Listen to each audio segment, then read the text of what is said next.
Assalamualaikum warahmatullahi wabarakatuh. Materi kita pada kesempatan kali ini mengenai kebijakan dividen. Oke, jadi yang pertama kita bahas dulu mengenai apa itu kebijakan dividen.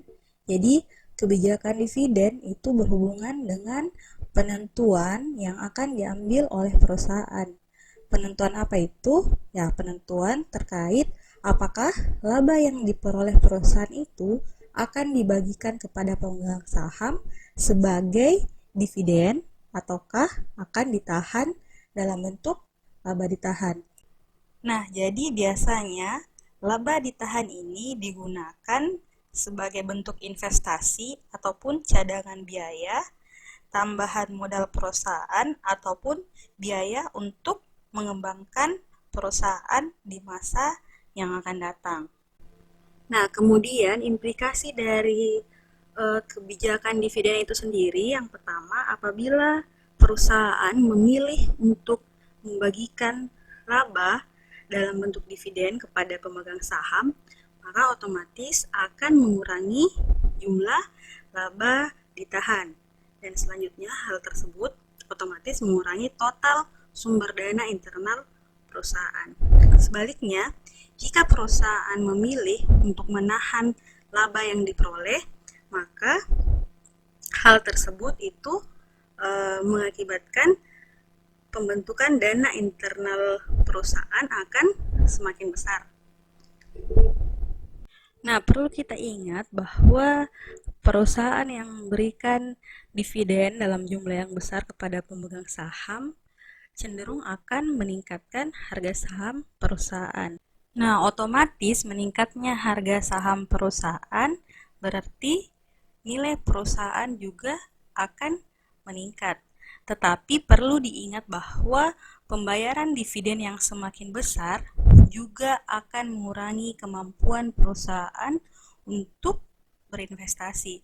Kenapa? Karena kan dividen itu mengurangi jumlah laba ditahan, yang dimana laba ditahan merupakan salah satu sumber dana internal perusahaan.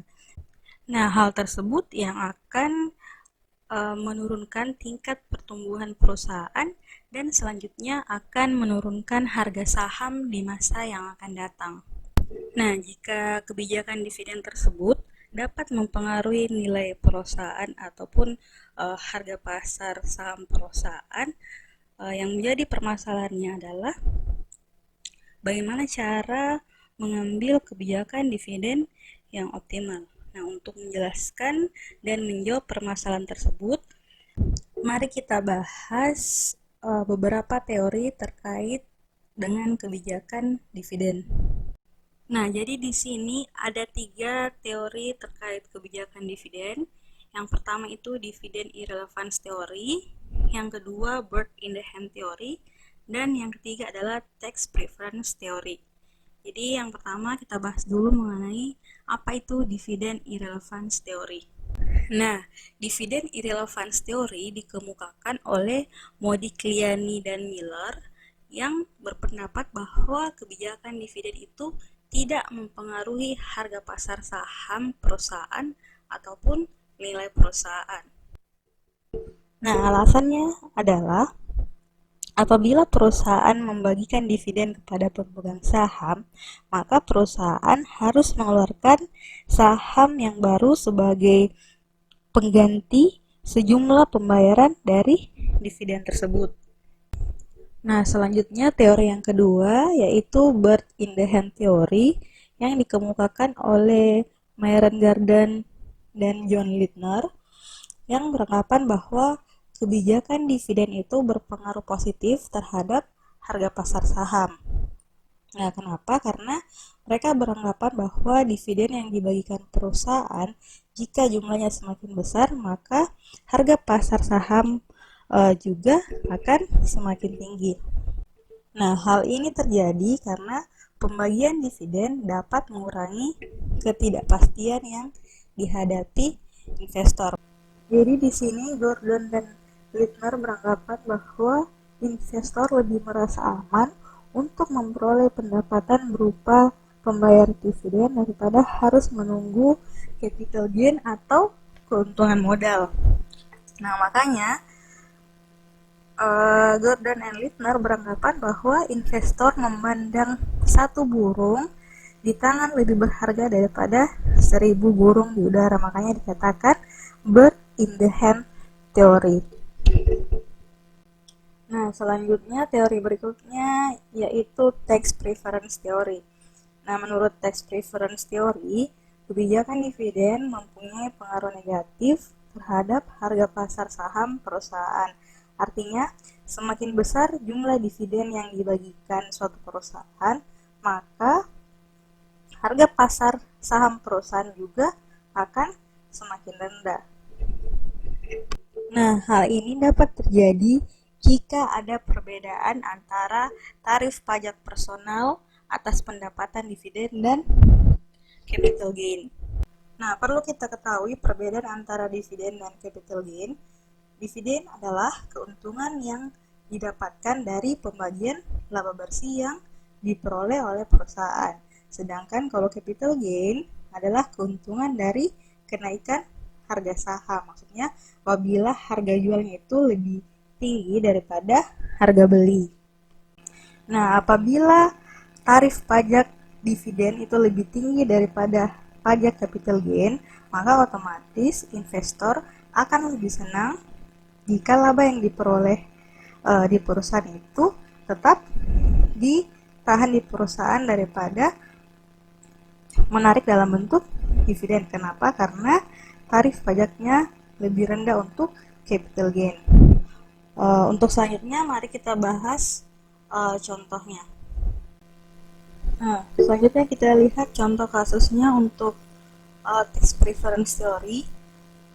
Di situ seorang investor mempunyai investasi sebesar 20.000 di perusahaan DC dalam bentuk saham. Kemudian dia menghasilkan dividen sebesar 8% atau 1.600 rupiah. Di samping itu, setiap tahun harga saham diharapkan tumbuh sebesar 6%. Nah, sekarang investor meminjam dana sebesar 40.000 dengan bunga 12% dan menginvestasikannya dalam saham perusahaan DC. Nah, berdasarkan informasi tersebut, maka dapat dihitung dividen yang diterima itu sebesar 60.000 kali 8% atau 0,08, hasilnya 4.800. Jadi dividen yang diterima itu 60.000, kan awalnya dividennya 20.000, lalu ditambahkan lagi 40.000 dari hasil pinjaman, jadi totalnya 60.000. Nah, tetapi karena di sini investornya dia meminjam dana, maka akan dikurangi dengan bunga pinjamannya. Ini sebesar 12% dikali dengan 40.000, itu 4.800. Jadi pendapatan bersihnya adalah 0. Nah, kemudian kenaikan harga yang diharapkan. Jadi capital gain-nya di situ diharapkan tumbuh sebesar 6%. Jadi total investasinya kan 60.000 dikali dengan 6%. Jadi sebesar 3.600. Nah, selanjutnya materi berikutnya yakni aspek lain dari kebijakan dividen. Jadi terdapat beberapa aspek-aspek dari kebijakan dividen. Yang pertama itu stabilitas dividen, yang kedua target payout ratio, yang ketiga regular and extra dividen, yang keempat stock dividen, yang kelima stock split, dan yang keenam reverse split, dan yang ketujuh repurchase of stock. Jadi kita bahas dulu aspek yang pertama, yaitu stabilitas dividen. Jadi maksud dari stabilitas dividen yaitu apabila perusahaan membayar dividen yang stabil dari waktu ke waktu. Nah, hal ini dianggap lebih baik daripada perusahaan yang membayarkan dividen secara fluktuatif atau kadang tinggi ataupun kadang rendah. Nah, perusahaan yang membayarkan dividen yang stabil dianggap memiliki kondisi keuangan yang juga stabil. Sebaliknya, perusahaan dengan dividen yang tidak stabil atau fluktuatif, hal tersebut mencerminkan kondisi keuangan perusahaan yang kurang baik. Nah, mari kita sama-sama melihat kurva dari perusahaan yang membayar dividen fluktuatif serta perusahaan yang membayar dividen secara stabil. Nah, yang pertama di situ perusahaan A, dia itu membayarkan dividen berfluktuasi. Maksudnya adalah kadang dia membayarkan dividen itu dengan jumlah yang tinggi, kadang juga dengan jumlah yang rendah. Nah, di situ EPS atau earning per share atau laba per saham ditunjukkan dengan garis vertikal. Serta dividen per share-nya juga ditunjukkan dengan garis vertikal. Sedangkan bisa kita lihat apabila perusahaan A mendapatkan earning per share-nya atau laba per sahamnya itu sebesar 200, maka dividennya juga yang didapatkan itu sebesar 100. Jadi di sini dengan anggapan bahwa dividen payout ratio-nya itu sebesar 50%. Jadi misalnya IPS-nya itu 200, maka dividen yang didapatkan oleh pemegang saham yakni 100. Nah, kemudian juga misalnya kalau earning per share-nya itu 300, maka DPS-nya atau dividen per share-nya itu yang didapatkan adalah 150. Jadi dibagi duanya karena dengan anggapan bahwa rasionya atau dividen payout rasionya itu sebesar 50%. Jadi dividennya itu fluktuatif dari waktu ke waktu mengikuti berapa earning per share yang didapatkan. Sedangkan untuk perusahaan B yang membayar dividen secara stabil, bisa kita lihat di situ masih sama ya, earning per share-nya ditunjukkan oleh garis vertikal serta DPS-nya juga atau dividen per share-nya juga ditunjukkan oleh garis vertikal, dan waktunya ditunjukkan oleh garis horizontal. Nah, bisa kita lihat pada grafik meskipun earning per share-nya itu fluktuatif atau berubah dari waktu ke waktu, tetapi dividen per share-nya itu stabil atau tetap. Nah, di sini baru ada perubahan ketika terjadi kenaikan atau penurunan EPS yang cukup berarti dan diperkirakan akan berlangsung lama. Nah, kemudian aspek berikutnya yaitu dividen payout ratio. Nah, jadi dividen payout ratio itu adalah persentase dari pendapatan yang akan dibayarkan kepada pemegang saham sebagai cash dividend. Nah, sejumlah perusahaan mengikuti kebijakan target dividen payout ratio dalam jangka panjang yang mengakibatkan jumlah dividen yang dibayarkan itu menjadi tidak stabil. Nah, perusahaan hanya akan meningkatkan dividen payout ratio jika pendapatan perusahaan meningkat dan perusahaan mampu untuk mempertahankan kenaikan pendapatan tersebut dalam jangka panjang. Nah, aspek berikutnya yaitu regular and extra dividends. Jadi, regular and extra dividends ini merupakan salah satu cara perusahaan untuk meningkatkan dividen kas yang diberikan kepada pemegang saham. Nah, ekstra dividen ini diberikan apabila pendapatan perusahaan itu meningkat cukup besar, tapi sifatnya di sini hanya sementara. Nah, tetapi apabila tidak terjadi peningkatan pendapatan perusahaan, maka dividen yang dibagikan kepada pemegang saham hanya regular dividen atau dividen yang diterima seperti biasanya.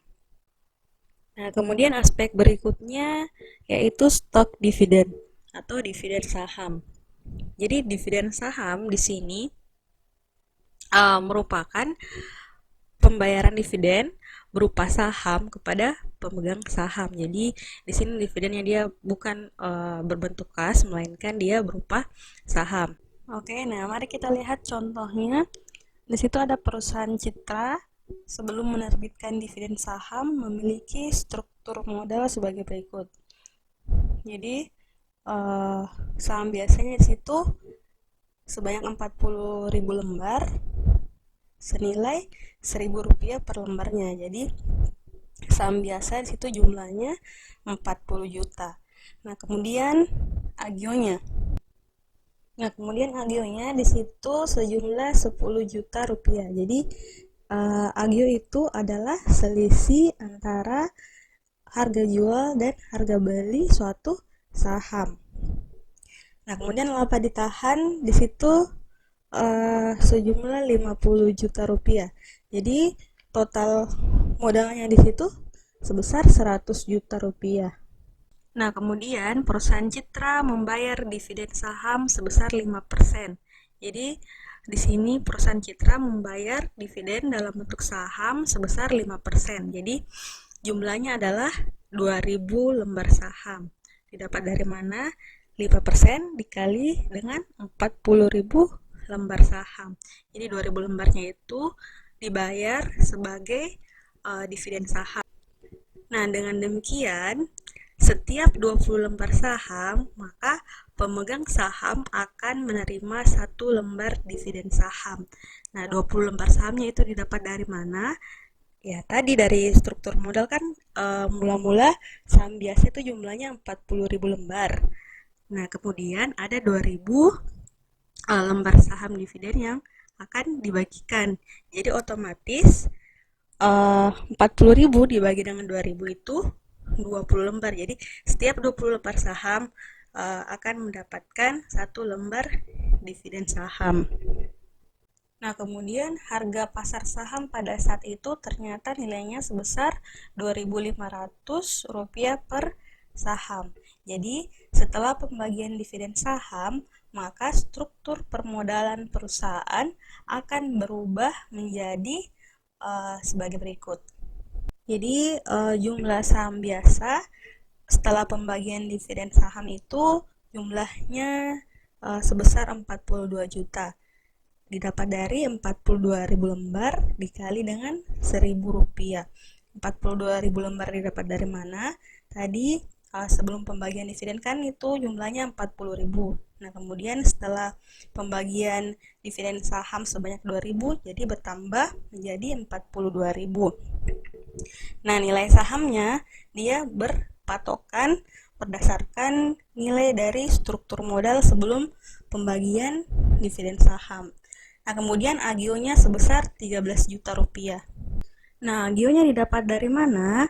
Nah, kan tadi sebelum pembagian dividen saham itu agionya itu sebesar 10 juta rupiah.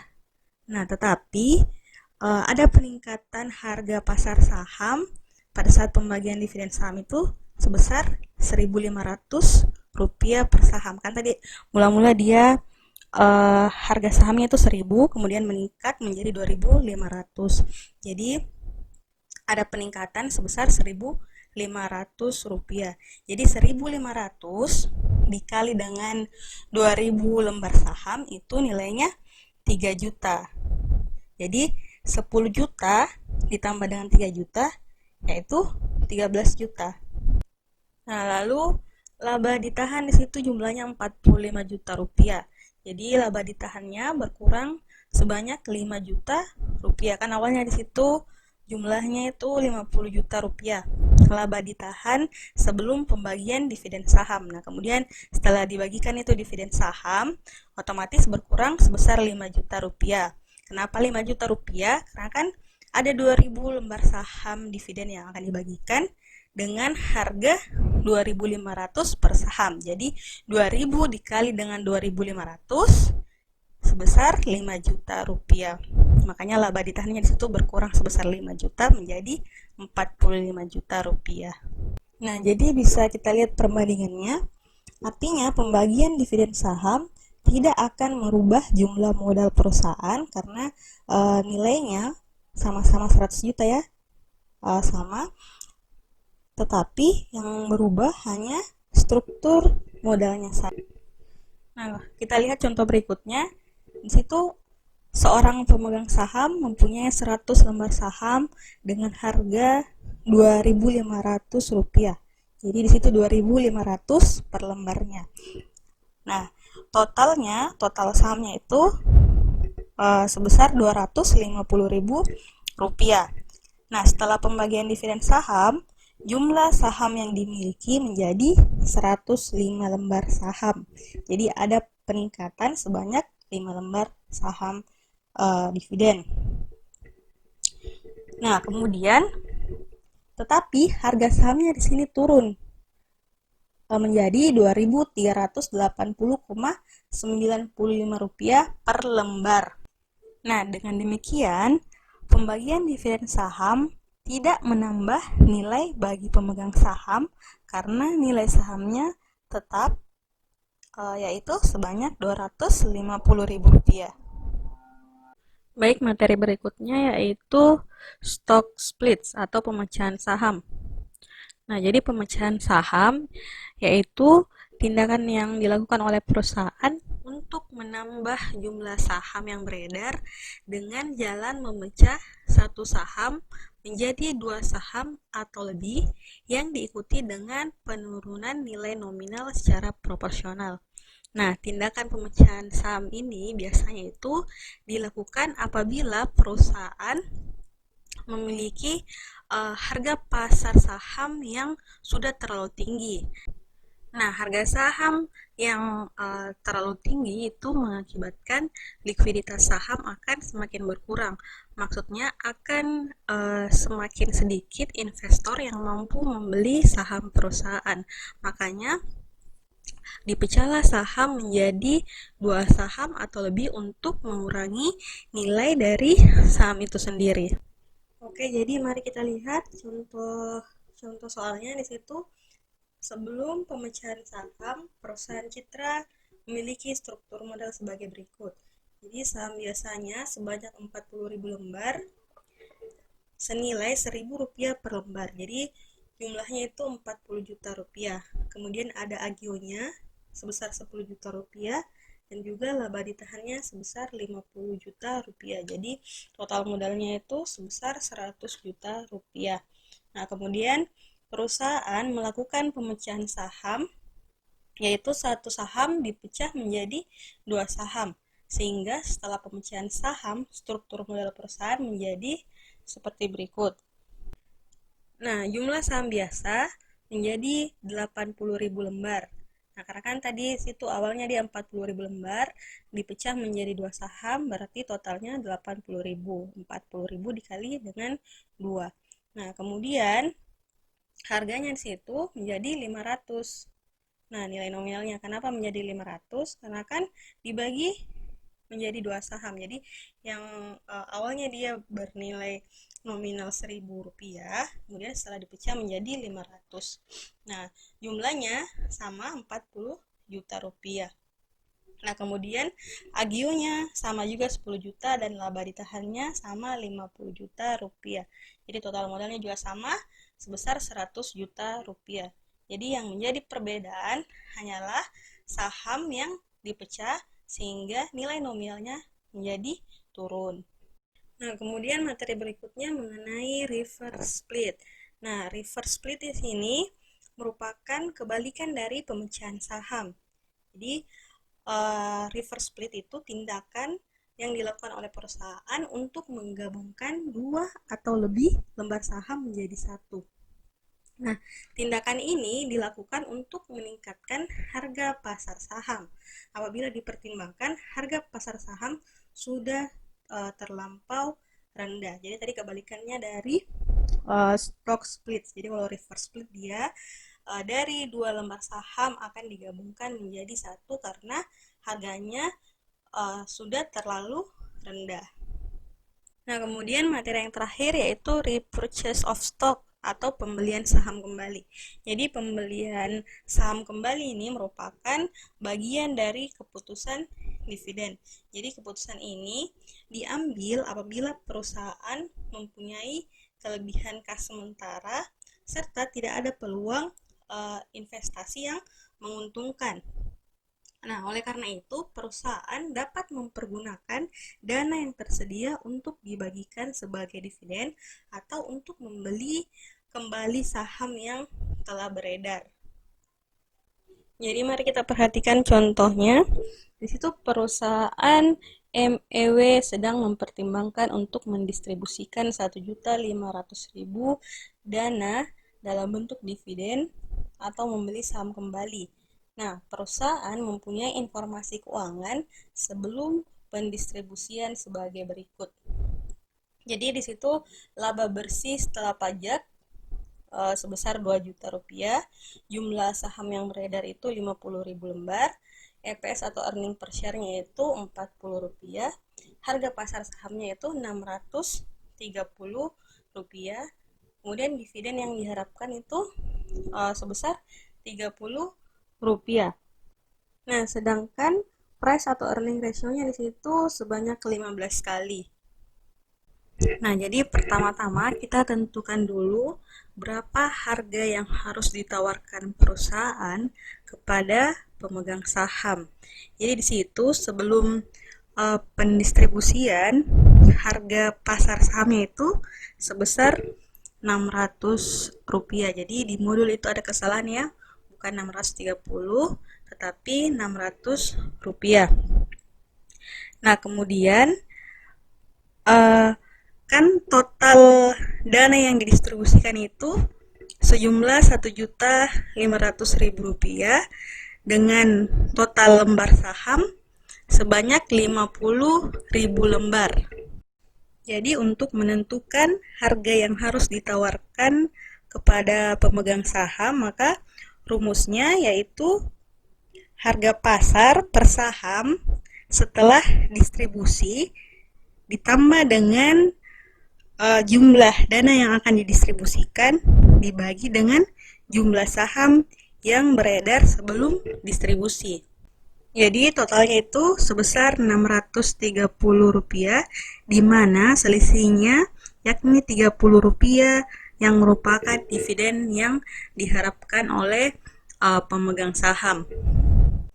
Nah, lalu kita tentukan lagi berapa repurchase of stock-nya atau berapa jumlah pembelian saham kembalinya. Jadi untuk menghitung, caranya adalah dengan membagi dana yang akan didistribusikan dibagi dengan harga pasar saham.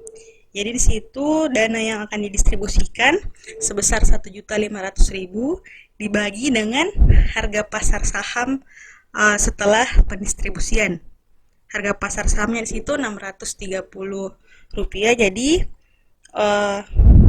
totalnya yaitu 2.381 lembar.